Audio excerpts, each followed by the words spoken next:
So this video is just going to be a talk. The text that I have is what's on the screen, so if you wanted to do something else while you're listening to it, that's fine. I wanted to talk about something that didn't really bother me when I first heard about it until I thought about it later on. That a lot of times in an academic environment they tell you to find a solution for something. And that's great for academic, but when it comes to the real world, I don't think that's the right mentality. That's the reason why I put the quote on solutions, is because this is a language issue. We developed language because we needed to communicate more complex thoughts than what we could do just by pointing at things and grunting. We needed to really communicate deeper thoughts. And so we ended up naming our thoughts. Those are the words. Those are names of thoughts. So when you hear a word, you think about where you've heard that and everything else around you. That creates that context for that word. And you think about where else that word's been used. And so that brings back those linked memories. That's what the job of that word is to do.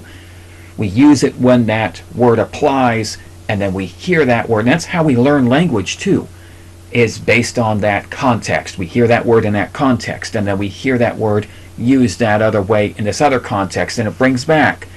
Our mind is a powerful thing. It just goes back and looks for everything else in there, and it's so whenever we hear something like solution, it brings back all of the other things. It brings back all of these other things that we really need to, where we've heard it. So when we've solved a puzzle, what do? We've reached a solution for the puzzle. We put the puzzle pieces back in the box and put it up on the shelf. We're done. When we solve some other math problem, we turn it into the teacher, and we are done.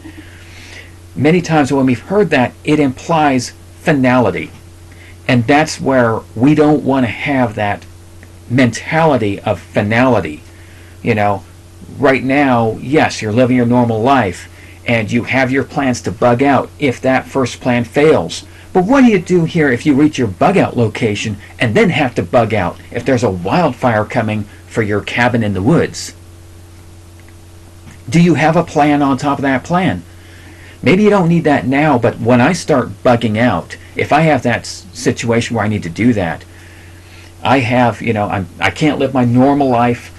I can't bug in. My car's broke down, so I can't drive it. I'm bugging out on foot. I'm down to my last thing, or maybe it's even worse than that, and I couldn't even grab anything. I'm bugging out with nothing but the shirt on my back. Or, I don't know, maybe I had to evacuate while I was in the shower and couldn't even wear anything. So, whatever the situation is, I'm really down to a plan Z situation.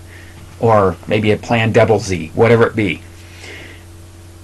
And when that situation arises, yes, that is the worst case scenario, but the thing I need to be thinking about is not, oh yes, great, I'm executing my plan Z or plan double Z bug out plan.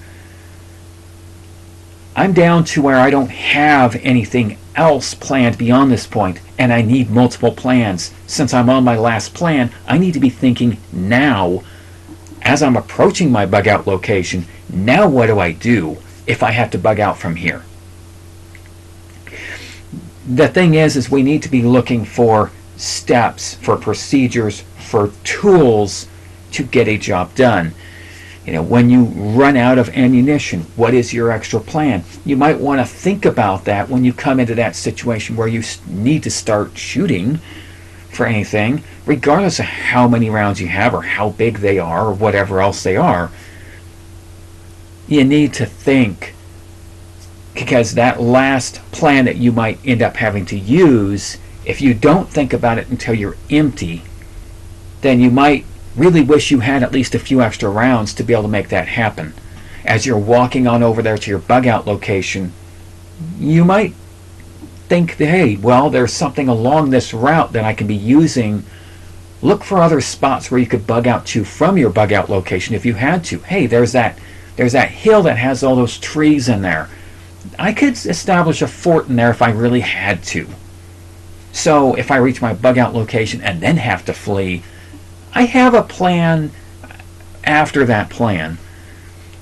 Keep the other plans going. If you get down to your last plan, then you need to start looking into additional plans.